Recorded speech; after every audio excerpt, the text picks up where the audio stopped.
Hi, I'm Greg. And I'm Derek. Welcome to the Men of the Den, and this is Monday.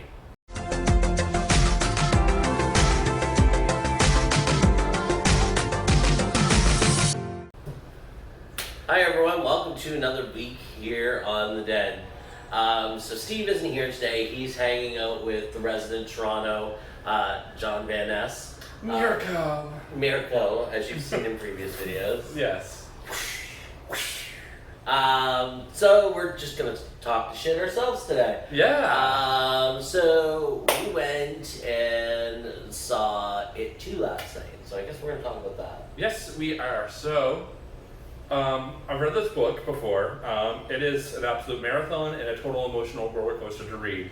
I highly recommend reading the books before watching any of the movies because you really need to get a grasp of the whole story itself. Now, It Chapter 2, compared to It Chapter 1, just seemed to be a bit more reliant on the jump scares, I thought. That was my feeling as well. Yeah. There were some creepy feelings of the thing, but the whole first one was just eerie the entire way through. Yeah. But at the same time, was this incredible story of just like the band of kids working together for like one goal to defeat the monster. Yeah. I mean, that was kind of my feeling too, is that I felt like I didn't see enough Pennywise in the movie. Yeah. Yeah, that was kind of my biggest thing is, I mean, they had a lot of jump scares, as he mentioned. Yeah. The CGI that was used Was in it, questionable. in some scenes, was very questionable. Like it was very like Harry Potter animated, which isn't appropriate for this kind of movie. Yeah, I thought at one point Gollum was in the movie looking for Precious. Yeah. So, Yeah. I mean, for me, I mean, that was my big complaint, was about the CGI and the lack of actual Pennywise in the movie. I'm not going to spoil it, but the very first scene of the movie was kind of heart-wrenching and kind of really, really hard to watch. Right. So just be prepared for that when you go to the movie, especially, you know, in our community, if you've been a victim of a violent attack, it might be a bit of a trigger the warning. first scene might be a little bit of a trigger.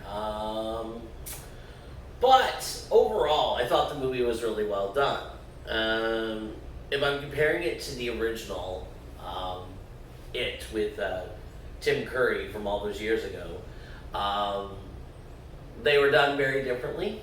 Yeah. I think one thing they improved upon in this movie was the ending was much better with this movie, and I think throughout the movie they kind of allude to that was kind of one of the parts about the old one that people didn't like was the ending. Comparing it to the original, I think that what I liked about the original was Pennywise. When you saw him, when the kids saw him, he wasn't a scary character. Whereas the Pennywise in this movie, I found even his makeup and everything was very dark and scary pretty much all the time. Oh, it's just the eyes. Exactly. The eyes going either direction, which apparently was not CGI. Ooh. Apparently Bill Skarsgård that's just a natural talent he has. Yeah. So, for me, that was one thing that was lacking from the original to the new one, was just the approachability of Pennywise to attract children. Yeah. But I do want to say one thing. The Skarsgård, the family, are pretty amazing actors. They are. Like, you had Eric Skarsgård in True Blood. Absolutely amazing character. Mm-hmm. We have Bill Skarsgård in this one. Mm-hmm. And Alex Skarsgård was in another one. And I can't remember what he was in, but all of them are pretty amazing. Yeah. I mean, overall, it was really well done, and I did enjoy it. It just wasn't, as I put it, it wasn't one of my favorite movies.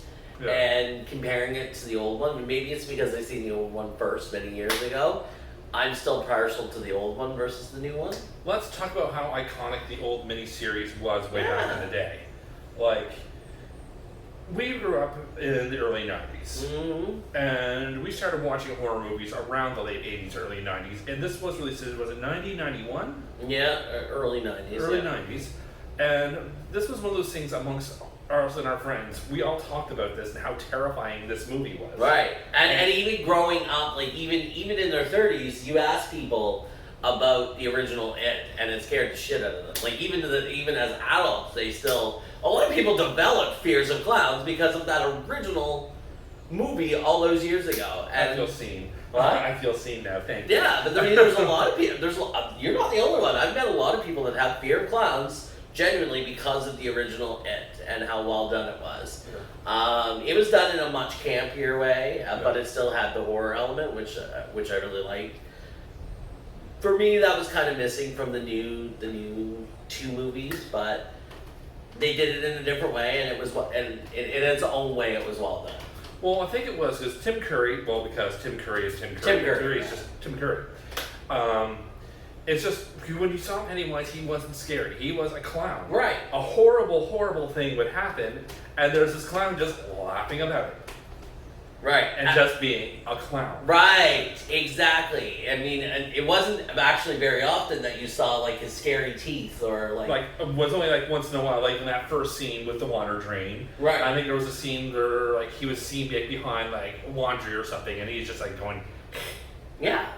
But for the most part, he was just being a clown and trying and just having a good time while this horrible stuff was happening. Like the whole library scene where just these random balloons are coming down and just popping blood in people's faces. Right. Yeah, I mean, there was a lot, and I mean, I did enjoy that they had a few callbacks to the original in the movie, like when Richie. beep when she when Bev looks at Richie and goes beep beep Richie after he tells a joke. That was a callback to the original movie all those years ago. Yeah.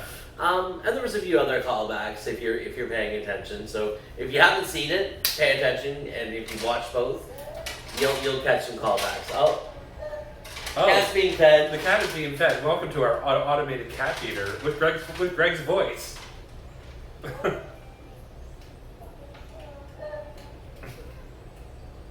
If that's not scary. That's right. If it's not That's scary. the Pennywise of cat feeders. Yeah. Oh my god. Perfect timing of the film. That was perfect timing.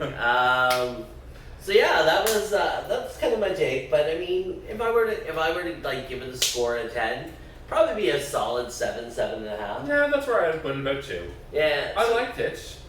It was not as mind-blowing as I would hope it'd be. The first part was just so amazing. Yeah, the first part was definitely better than the second part, in my opinion. I think the biggest problem with this movie is I think they drew it out a little too long. I think it could have been about a half an hour shorter. Yeah. But I don't know. I think there's a certain thing to be said about horror movies back in the day compared to now. Mm-hmm. Now it's really reliant on the jump scares. Yeah. And that's fun and all, and it's fun to get that sort of shock of fear. But I kind of like the eerie feeling the whole time. Like, I was talking, like we even discussed this when we were talking about the horror exhibit the other day. I was talking about this with a friend the other day. But a lot of these movies didn't have, you never saw the villain, you never saw the demon. And they still stand the test of time as fantastic movies like Jaws, like Alien, like the first Friday the 13th. And I think I'd like to see something new with that kind of thing. Yeah. What do you think? Yeah, I think you're right. I've always been more partial to the slasher movies. I have a lot more fun watching a good slasher movie than this kind of horror movie. Not that I don't dislike them, I just prefer slasher movies myself. Slasher movies are fun. They're just fun. I'm really excited for American Horror Story next week. American Horror Story will hopefully. I'll be cautiously optimistic because based on Ryan Murphy's track record, it could be good. Well, the first episodes are always incredible. Yeah. And Apocalypse was great until the last 2 episodes. I just don't know how you make a slasher film into an entire season. Well, we shall see. It'll be interesting to see how he does it, and hopefully he can make it work. Because I would really like to see it work. Well, it's going to have Angelica Ross, aka Candy from Pose. Right. So I'm really excited. I mean, let's look at Ryan Murphy's track record. So, you had season 1 of Scream Queens. Fantastic. Season 1 of Scream Queens was absolutely fucking fantastic. Season 2 Shit. was a great big pile of shit. They had all these great actors. They had John Stamos, they had Kirstie Alley, they had all the actors from the first season that were so amazing. But yet, it was a load of shit. Taylor Lautner was even in it. Yeah. But it was a load of shit. And this is my fear with Ryan Murphy, is that he has a habit of going off the rails, so hopefully he doesn't go off the rails with this one. I don't know. Post has proven that he can write a full solid season. But can we do that more? I don't know. Even season 2, if we're going there, even season 2 of Pose had an episode or two that I felt totally went off the rails and had no real purpose. Oh yeah, the Solid Gold Dancers. Yeah, the Solid Gold Dancer episode, the episode where the whole musical in the hospital episode. Oh, that was amazing. You shut up. No. The second half of the episode was fine. Mm-hmm. The first half of the episode was crap. In my Patty opinion. DuPont can sing to me all she wants. Even if she's playing a no, terrible that was the part I say is good. Yeah. When they actually got to that part, it was fine, but it was the whole when he was passed out musical, and Oh yeah. yeah, that whole first half of the episode. So I'm cautiously optimistic Ryan Murphy's going to do a good job at this, hopefully. Oh, I think it's gonna be fun. I'm excited. And I mean, now we're coming into my favorite time of year, which is Halloween. So, I'm going to be pulling out the old slasher movies that I have away, and I'm looking forward to that. We already kind of pulled them out on Friday the 13th. Me and Steve watched Friday the 13th Part 1 and 2.